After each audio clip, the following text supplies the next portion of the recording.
Guess what? Just got a couple of my Amish buddies shunned today by the Amish church. That's right, this right here. Hi, Eli. I have some questions about older Amish churches. The ones that I lived in and I visited, we had church every 2 weeks. In order for us to be put in the bond, we would get a visit from either a deacon and a minister, or a minister and a minister, or a minister and a bishop, or a bishop and a deacon, because they had to come sin uns ogrid. When sie uns already, when they told us about what we were being put in front of the church for, they would notify us what we were in trouble for. And then once we had been told and they determined whether or not we were repentant enough and what the disciplinary action would be, we would wait until the next church Sunday.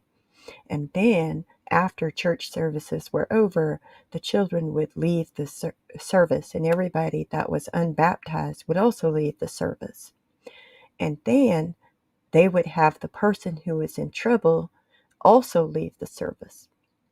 Then they would tell the church what the issue was, what your misdeeds were, your transgressions, and then the church would take a vote, which is kind of like a vote.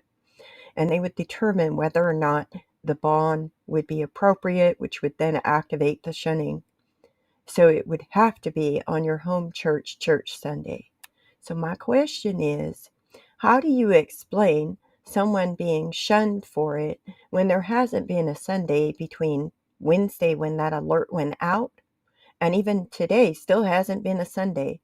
The only time that I'm aware of maybe having a different day church would have been if we had Fremde Hall, which would be visiting ministry that we wanted to preach and they had to leave, so they might have like a special circumstance. But on a routine basis, that doesn't happen very often. Secondly, you said the elders came to speak with your friends. In all of the Amish settlements that I've lived in and visited, the people that would come talk to you, Mansidi Horreda, were the deacon and the minister, or two ministers, or a minister and the bishop, or a bishop and the deacon. Can you please explain who the elders are and what, if any, power do they have in the church? Thanks. Have a good day.